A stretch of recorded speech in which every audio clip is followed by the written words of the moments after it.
more analysis of Apple's Wonderlust event. This is Mac Voices.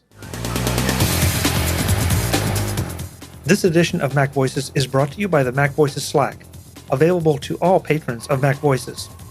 Sign up today at patreon.com/MacVoices. Welcome to Mac Voices. This is the talk of the Apple community, and I'm Chuck Joyner. Folks, the Mac Voices Live panel continues our analysis of Apple's Wonderlust event. Let's go back and let the panel do the talking. Yeah, so I think, not commenting about the video, although I think I do support Ben's comments that it did seem to take a lot of time, for things that they repeated over and over in other segments about how the watch and the phone are, recycled aluminum and carbon neutral and things. So I think it was a little bit of a time waster, but I think strategically it was there because they're reaching out to a younger generation who could, and I'm going to offend members on this panel here, but who could be our offspring, who have different values, demonstrably, and are more in tune and concerned about the environment. And I think they're doing that, and I think that also couples in a hidden way with the amount of time they spent talking about gaming and all the new gaming that's enabled. And in fact, even one of the developers said that, we can now do an iPhone what was only possible on a gaming console before. So, these are hidden messages, targeting a demographic that, might be interested in, Android devices because of price point, and they're doing, values and compassion and use cases to bring them into the Apple ecosystem if they're not already there. So I think that's at why 63 I could be their grandfather. Was there. You're a grandfather or a great? No, I said at 63 I could be a grandfather to some of them. Yeah, I'm not claiming that I am. I'm just saying that I could be. So go on 23andMe or the other ancestry. I have enough problems. What was that? 68% of men in America? Wasn't that the Steve Jobs thing? I don't know what that is, Patrice. About Lisa's dad, that he wasn't. Well, let's save that till after dark. Yeah, and that was a different time when the technology was different. Eric? So Apple's been working for quite a while now to kind of improve their green story and have it actually check out. There's been a lot of effort to go back over everything, to check suppliers, to check what they're doing, and go back and talk to people to find out if what they're doing is actually making a difference or it's just kind of a veneer over what reality is. And now that they have made this much of an effort, getting the word out and talking to people and letting everyone know that they have made some progress, I think is important. I think they never want to get into a position where they forget about the young customers. They did that at one point in their past, and it cost them dearly. And concerns about the environment and what will be here in the future, and are companies making progress or not progress? What's going to happen? 30 years from now, am I going to still have a planet? I think is a huge concern of young people, and there aren't a lot of companies out there that can make this kind of presentation and actually have it match what they're actually doing. So since they have that opportunity, I think it was well worth putting it out there. Mark, you had a follow-up to Eric's. Yeah, I think, like they used to say back in corporate days, they're walking their talk. For I don't know, for 20 years or more, they've been, installing what they're doing to make their products, more environmentally friendly and enhancing reuse of materials and things. And I think in that regard, they've done a really good job. And I think companies like Google have sort of aped them in terms of talking about alternate ways of generating electricity and being carbon neutral. Even Amazon has gotten into that game, although they're not quite as aggressive as certainly as Apple or even Google. So I think they're doing a really good job. And I think the hidden message here, and I wish some journalists from Barron's or the Wall Street Journal or someplace like that would write a serious story, because I think Apple is probably enjoying the benefit that by recycling, et cetera, they're actually able to lower their production costs.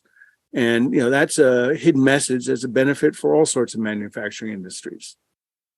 So back to you. Yeah. Let's see. Webb? Yeah, I don't want to take us too far off topic. Just a couple other things that they announced. They talked about the fine woven product, which is kind of their leather alternative. Thought that was interesting. I look forward to seeing that. I'm concerned about how you can keep it clean. So I'm a little concerned about that aspect of it being a fabric as opposed to a leather, which I find easier to keep clean. And thank God they saved Hermes. There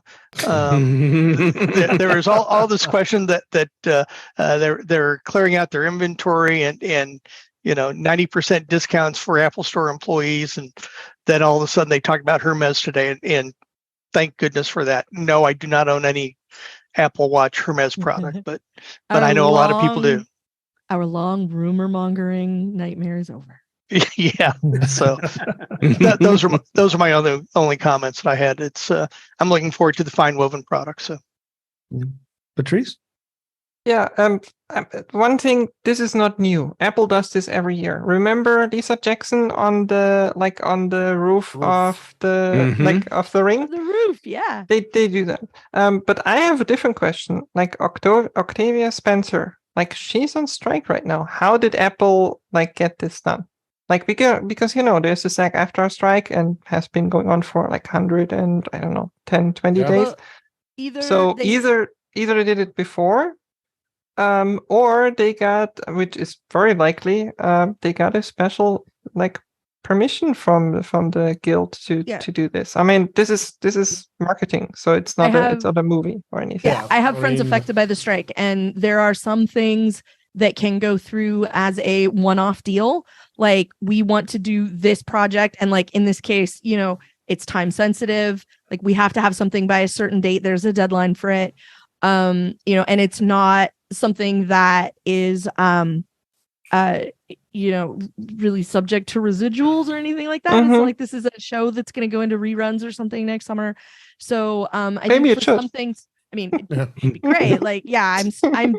I'm still going to sit back in the corner and go, I still want the show about how they make all the Apple TV screensavers so I can watch that on my Apple TV too, but I'm never going to get it. So, but there are certain things that they can do that are a sort of a one-off arrangement to allow a project to go through and continue to happen. So it's entirely likely that something like that happened, but also this isn't necessarily something particularly secret. They could have shot it in the spring. There wasn't anything particularly special revealed in that, Apple leaning into their, lefty, we're real close to San Francisco hippy dippy vibes, just we're pro environment, was basically the point of the whole thing. So, it wouldn't have necessarily been too weird for them to have filmed that in, March and been done with it. So I don't know, but. And I just wanted to tell Webb, I have many fabric Apple Watch bands, and they stay reasonably clean. I do go clean them occasionally, but it's not like you look at it and go, wow, that's a super grubby watch band or anything. So they do a good job of not getting dirty in the first place. Yep. Yeah. One thing, I saw an article this afternoon. I didn't get a chance to read all of it, but kind of the title told me what it said. Apple apparently is pushing for technology companies or tech companies in general to disclose more about their polluting and their green efforts. And I thought, okay, this is really interesting that they're kind of putting everybody else back on their heels a little bit, because Apple has come out again as a leader and said, this is what we're doing. And I agree completely with the comments. I think Mark was the one that made them earlier. This is important to a segment of Apple's audience. It's really important to a segment. It's probably important to everyone, but to a segment, this is really, really important. Just like the gaming is important, but not to at least a lot of us here. So, the different messages here for different segments. And the one thing I wanted to add to the idea that, there are other companies out there. In fact, I saw one today that I won't mention that was sort of leaning into the idea that, well, we've got Apple's back because we still have leather cases and with the leather bands. And it's like, good for you. That's a great way to position it. But now is Apple suddenly going to make leather unfashionable by taking this stand? Yeah. And that's a rhetorical. I don't expect an answer, but no. So, no. There you go, right there. Okay. All right. I don't know, Jim. It's. It wasn't fashionable with me anyway, but yeah. I don't see this affecting anybody else. And I'd like to. Matthew in the YouTube chat was commenting on this is great that they're not using cows, but what about lithium and that's one thing I thought was they're spending a lot of time on this, and yet, this is really sort of marginal to Apple's effect on the environment. As a company, these moves they're making. There's a lot of more centrality in terms of, making and shipping all their products and all their servers and this is just sort of like, oh yeah, we cleaned off this pimple on the side. And so let's, make a big fuss about that. So that was kind of, I thought, the skit was entertaining, but, I kind of thought this is like thou doth protest too much. You're really not doing, anything that affects the core of Apple's business. It's not going to, so what? They don't have leather cases. People aren't going to not buy iPhones because of that. Well, to be fair, though, they've also said that they're going to either cut back all the way or quite a bit on air shipping, which of course is not only is it more expensive, but it is also more polluting as far as shipping goes. And that can be huge for Apple because it certainly takes quite a bit longer for a container ship not only to cross the ocean, but to be loaded and unloaded on both sides of the shipping method as well. I'm not saying that Apple's not doing anything. I think they are, but I just thought for the amount of time that they were essentially patting themselves on the back in this president, that's overly compared to what they're doing. That didn't merit taking this huge amount of this presentation. What they're doing isn't that, it is that there are a lot of things that they're doing, and they've got solar panels on the roof of the Apple building. Of course, let's not ask about how the rare earth metals in the solar panels, where those came from and whatnot. But I definitely do think Tim Cook and Apple cares about these issues, but I just kind of I thought this was over promoted. I'm skeptical of it. Patrice? Or Kelly, excuse me. Kelly, pardon me. I blew my own. I didn't think to me it didn't feel like a victory lap. It felt like they were pointing out things that were new, things that were different, things that had changed, and it's an evolution. We got the same moment of we're not putting the thing in the box for you going forward. I think it was the Apple Watch doesn't have a wall plug anymore, I think was the one. They make these changes and like, oh, big whoop, I don't get a power thing anymore. But when you're a company like Apple, that many of them, like when you do even that one little tiny thing and you do it at the scale that Apple does things, I feel like that makes a huge difference. And so, even if in the grand scheme of things, right, like that's not necessarily like, oh, our long climate-based nightmare is over. Like that's absolutely not what's happening, because Apple stopped shipping you a power adapter. But Apple's doing way more of this than anybody else. Mhm. Google doesn't take the time to tell you this is what they're shipping, this is what they do now, this is how it works, whatever. I'm not seeing that stuff from Google or from Microsoft or from Samsung or anybody else that makes hardware. I'm not, I'm seeing, our boxes are recycled now, you're welcome. And like, that's supposed to be leaps and bounds of progress. And I disagree. And the other thing about that is that, like, to me, it just didn't feel like a victory lap. It just felt like an evolution of it. So, like having Lisa Jackson standing on the roof with all the solar panels.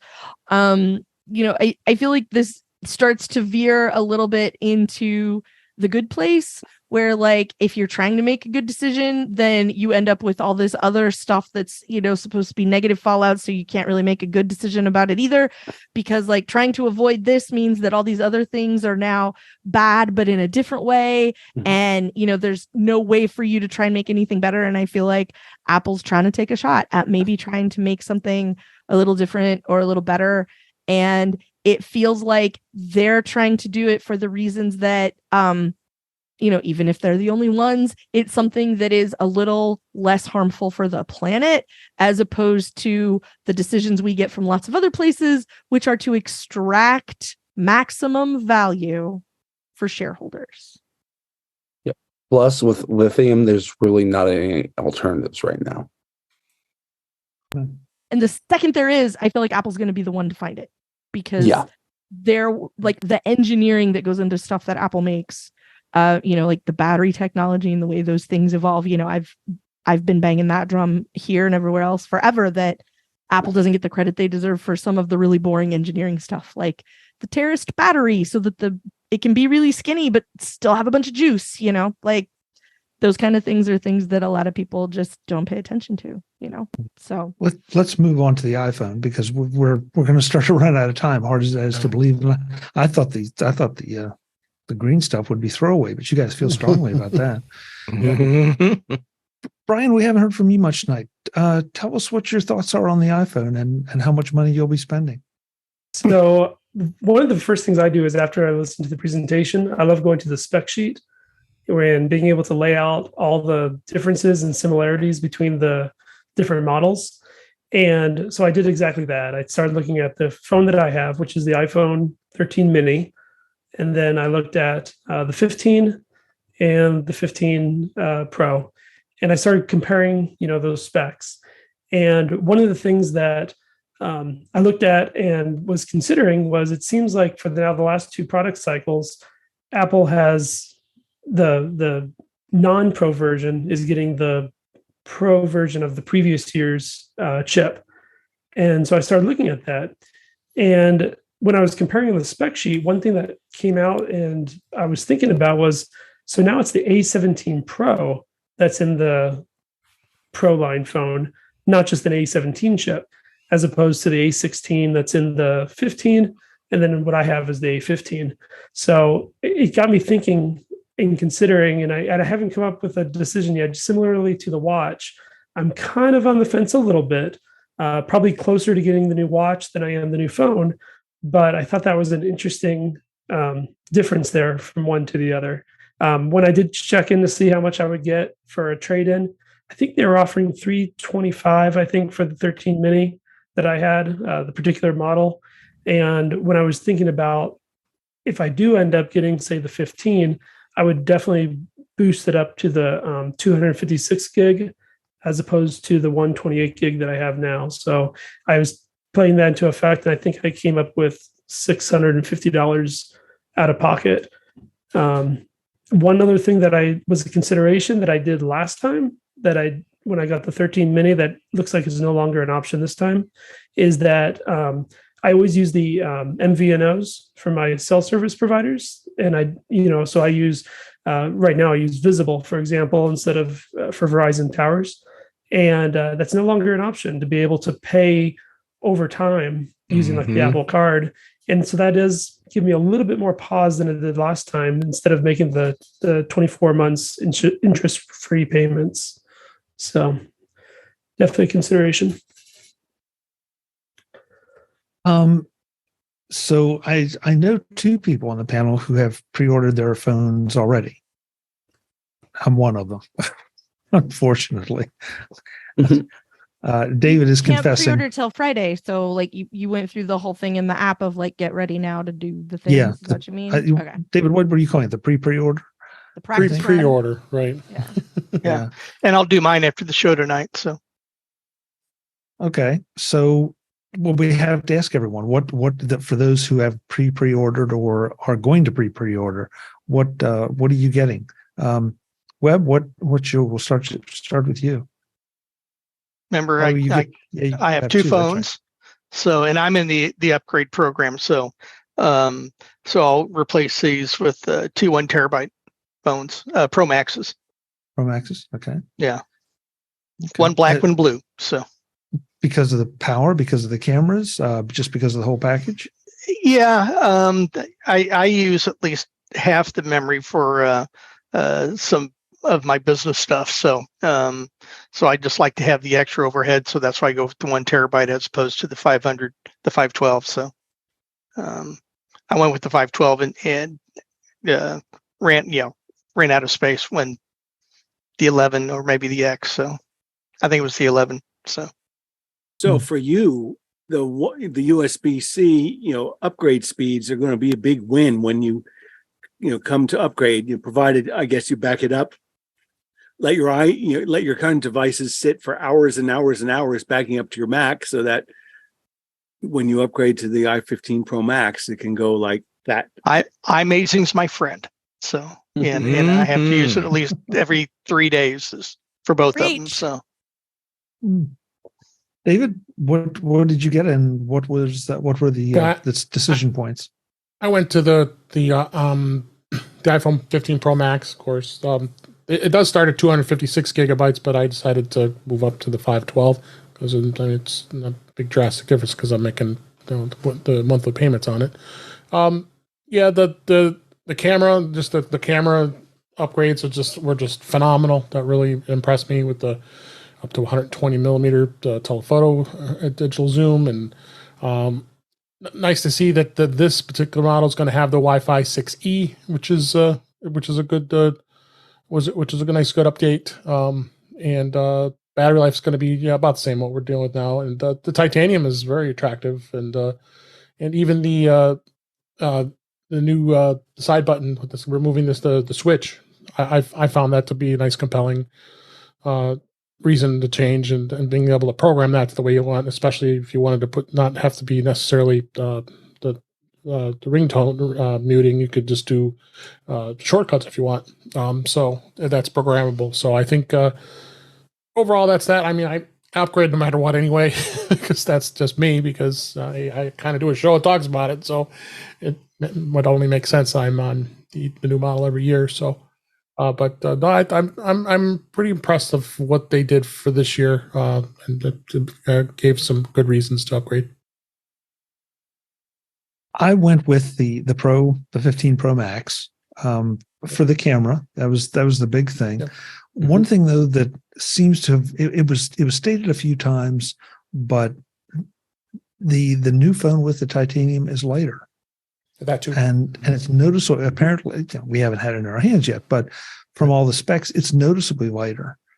And so I'm kind of anxious to see how that plays out, because that's, as much as I've loved my 14 Pro Max, there are times it does, weigh in that pocket a bit.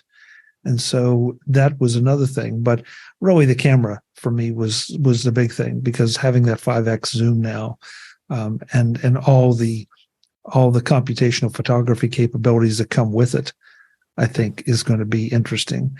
And the idea of shooting spatial video, well, that could be very interesting too. Don't know exactly how that's going to work or how that would fit into what I want to do. But if you don't have it, you're not going to be able to participate. And I went with the 512 just because I thought I could get away with the 256. I ordered a terabyte before for the 14, and I honestly have not really used it. So I think the 512 will be sufficient. Yep. And given that now we have USB speeds and USB-C speeds through the top end of the phone, the top level of the phone, I'll be able to move things off a lot faster if I need to. So yeah, it just seemed like that whole package for my particular use case seemed to be a winner, even if it's going to cost me some money. The other thing was that caught my eye too was you get the USB 4 cable when you connect it to the iPhone. You actually can connect it. Photographers are going to probably find this really beneficial, hooking it directly to their Mac and be able to offload the photos as you take them. With the cable, if you're working next to your Mac and doing portrait photography or whatever you're doing. Being able to have that ability is huge, and then the speed with the connector is going to be much faster on the Macs for sure to be able to do that. Eric, I'm just looking forward to the stereo recording. That's something I've wanted to do for a while. That was almost enough for me to want to get one of the headset when it comes out. This is okay. I can do the recording. I don't have to get the headset quite yet. I'm good with that. That combined with precision find, because let's face it, I'm going to lose my phone a lot. I do like press the button and make the lights flash. I'm going to have to try that. But under piles of paperwork or in a little box or wherever it is it fell, that doesn't always work. So yeah, I think unfortunately I'm going to end up with an Ultra Watch 2 and a new phone. But yeah, we'll see. Oh, and I didn't mention I'm going with the blue titanium color. I like that color. Nice look. I went black.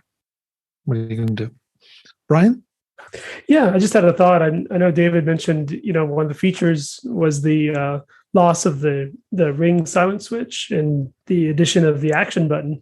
And I agree, it's really neat to have all those additional features. But I, for one, find that to be a big loss. I think, that tactile button to be able to switch over to silent, and also like you can turn the phone sideways and see that little orange stripe was, to really know, it's definitely on silent. And so you walk into a meeting or you walk into somewhere where it's, make sure you don't disturb anyone real quickly, make sure it's turned off. And I had a question. I wasn't quite sure on the action button. That's not it's a button that you press, but it doesn't like move in or anything like that, right? It's like a solid, kind of like the most recent iteration of the home button on the like the SE version 3 or whatever. Like press and hold. Yeah. Okay. That's what they said. And by the way, try moving that damn mood switch with when you have nails. Like Oh, and then my mother hits it all the time, and then she doesn't understand why she can't hear it ringing. I really like that you can look at it and tell. And with the new button, you cannot, because it doesn't like stay indented. It's not a little bit raised so that you can see which way it is, which is the thing that I don't like. A friend of mine texted me and said, oh, great. My mom's going to upgrade her phone and it's going to come with the new feature. Charles, my phone quit ringing. It's broken. And I'm like, yep, that's the truth. So that's why I'm grumpy about the Switch. I really like the idea that it will do a lot of things, but I really liked having the Switch for that. I just wanted to say a thing about the colors because we've kind of not really said anything about it. The colors don't have stupid names this time. They are black and white and blue. And it's not me making it up because I decided it was dumb, like their island name that I will never ever say. But they are black and white and blue and natural, and not starlight, and not PowerBook gray, and not whatchamajigger silver, and like no twee marketing copy here. They are black and white and blue and natural, and that's it. And hallelujah. That made me. I'm 50 Shades of Grey. That's another podcast, Patrice. No, Patrice got rid of the leather, so forget it. That's where all the leather went. Yeah. That's very after dark. That's the after dark for after dark. Yeah. I want my pink Pro phone. I know some other people who want also a pink Pro phone. I'm never gonna get it. I think not again. So I'm going white. Live in hope. Mm-hmm. It doesn't really matter what color they are anyway, right? Because everybody's just going to stick it in a case. So yeah, but I usually have a clear case. So. I had a clear case. You still see my purple on the i14. Yep, so that's mine why is I clear use with a clear glitter. case. Oh, yeah, because I'm fancy. Mark, Yeah, unmute. did you have one? Okay, yeah. So about the camera, I mean, this just seems to me that I wonder, in a humorous aside, if Apple's having an identity crisis of whether they make computers or phones or still cameras or video cameras, because the continued improvement in what they're able to do is truly astonishing. And a lot of that is, of course, all driven by their underlying silicon technology. And I think it's significant that the Pro and Pro Max have moved from a minimum of 128 to 256 gigabytes of memory. And that leads me to think that how much of that is enabled by the fact that we've seen in the Macs, that their processor chips integrate RAM memory, right on the die. And this new one, they just sort of, glossed over at the start that it was built on a new TSMC 3 nanometer process, so that they're able to integrate all this stuff on the same device. And I think the benefit of semiconductors, smaller feature size, you have more transistors. Instead of spending that on neural processors or efficiency cores or GPU, you can dedicate some of those to RAM storage. So I think that's probably one of the reasons why they made they emphasized, but they didn't make a super big deal out of it, that these phones come in at the same price point as last year's models. When for weeks or months, we've been hearing all these rumors that Apple's going to come out and they're going to even test if consumers buy even at higher price points. And, I think that, this shows the benefit of, advanced silicon manufacturing technology, which is the underlying reason Apple is able to come out with all these devices. So, I think that, the camera, and if we're both still in video, is probably the most efficient way for most users to suck up and need to use that storage, versus streaming videos from Apple TV or Netflix or Disney or anyone else. So I think it's I think we're seeing sort of this interesting cycle of better silicon technology, better cameras because of that, better processors, faster processors because the devices are smaller. Just enables this increasing circle of improved and better Apple devices. So I'm tempted. I'm not whipping out my wallet yet, but this looks like a very tempting, very attractive device. Back to you. Let's see, Jim next. Bite is also camera related, and I'm not sure if I'm in this group, but yeah, I haven't decided. But I would think for some people, the ability to take spatial photographs would be really compelling. Especially if you had kids or you're going on special, a special trip where you might be like, even though like, okay, I don't have a Vision Pro. I don't know when I'm going to get one, but I bet someday I'll probably have one. And maybe I'll really appreciate those, spatial photos that I took, back some time ago, with my iPhone 15 Pro. So, that might be a reason to get that phone now. Interesting point, Jim. I think they're going to make that a valid point. I think they're going to have some other way for you to utilize spatial photos. But I was wondering about that. They didn't really talk about that, and I'm kind of curious. Yeah, is there something else I can do with them? I mean, developers are running Vision Pro simulators now on their Macs, so maybe you could do something like that.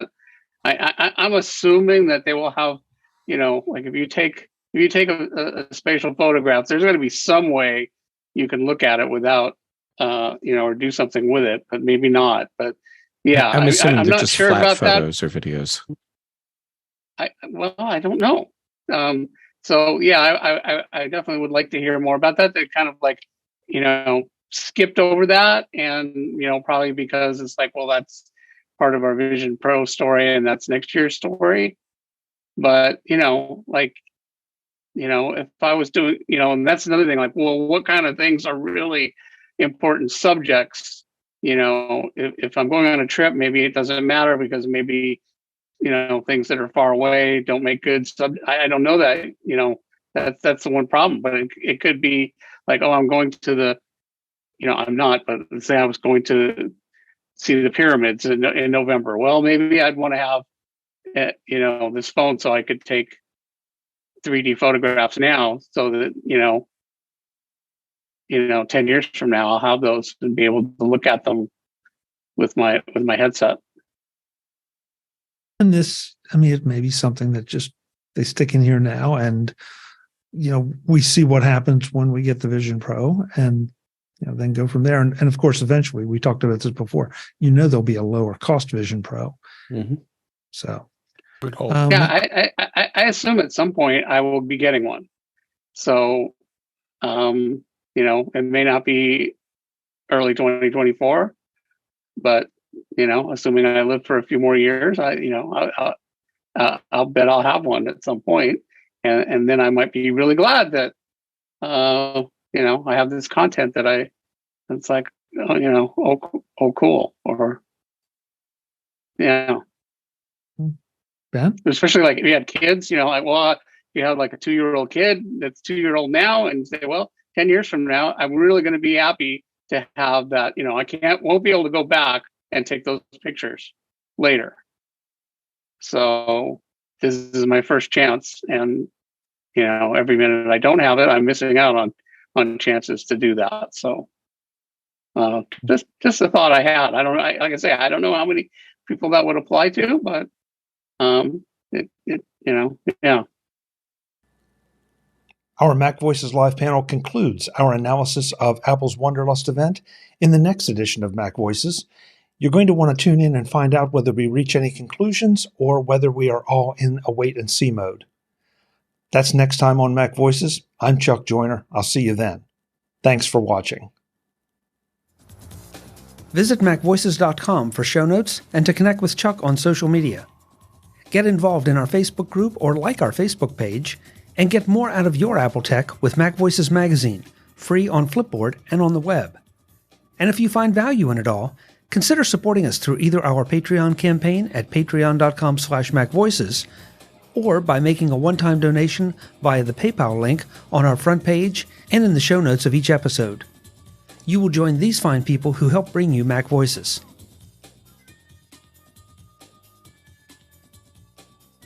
Advertising handled by Backbeat Media at backbeatmedia.com. Bandwidth provided by CacheFly at cachefly.com.